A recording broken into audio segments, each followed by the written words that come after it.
మాజీ మంత్రి నిరంజన్ రెడ్డి వనపర్తిలోని నివాసంలో మీడియా సమావేశం నిర్వహించారు. ప్రభుత్వానికి ముందు చూపు లేకపోవడంతో భారీ వర్షాల వల్ల పంటలు, ప్రజల ఆస్తికి నష్టం జరిగిందని నిరంజన్ రెడ్డి విమర్శించారు. వరదల బారి నుండి ప్రజలను రక్షించడంలో, భరోసా కల్పించడంలో కాంగ్రెస్ ప్రభుత్వం పూర్తిగా వైఫల్యం చెందిందని ఎద్దేవా చేశారు. వరదల్లో పంట నష్టం వివరాలు ఇంతవరకు ప్రకటించలేదని, ప్రజలపై కాంగ్రెస్ ప్రభుత్వానికి చిత్తశుద్ధి లేదని నిరంజన్ రెడ్డి విమర్శించారు. రైతాంగము అదేవిధంగా అన్ని వర్గాలు అతలాకుతలమవుతున్నారు. ప్రత్యేకించి లోతట్టు ప్రాంతాల్లో ఉండే ప్రజలు కానీ, పేదలు కానీ, చిన్న చిన్న ఇళ్ళు కానీ, మట్టి ఇళ్ళు కానీ, రేకుల ఇళ్ళు కానీ ఉండేటువంటి ప్రజలకు మరీ ఎక్కువ ఇబ్బందులైనాయి. మన చేతిలో ఉండదు విపత్తు, కానీ విపత్తు సంభవించినప్పుడు ఏ రకంగా దాన్ని ఎదుర్కోవాలనేటువంటి దానికి వాళ్ళ సాంకేతిక పరిజ్ఞానం ఉంది, కావలసినంత హ్యూమన్ ఫోర్స్ ఉంది, ప్రభుత్వ యంత్రాంగం ఉంది.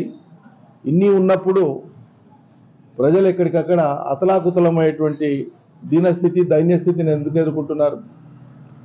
రాష్ట్ర వ్యాప్తంగా ఈ 4-5 రోజుల నుంచి ప్రజల యొక్క హాహాకారాలు చూస్తూ ఉంటే గుండె ద్రవించిపోతుంటాయి.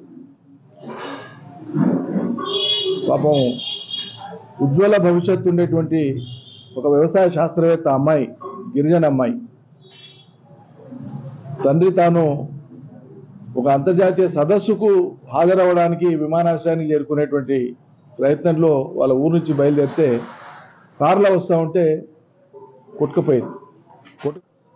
హెలికాప్టర్ రాలేదని చేతులు ముడుచుకొని కూర్చుంటారు. హెలికాప్టర్ లేదు.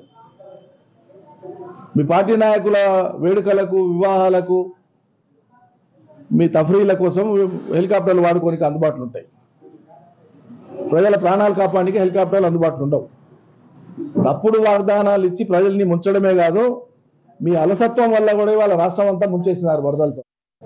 రైతాంగము అదేవిధంగా అన్ని వర్గాలు అతలాకుతలమవుతున్నారు. ప్రత్యేకించి లోతట్టు ప్రాంతాల్లో ఉండే ప్రజలు కానీ, పేదలు కానీ, చిన్న చిన్న ఇళ్ళు కానీ,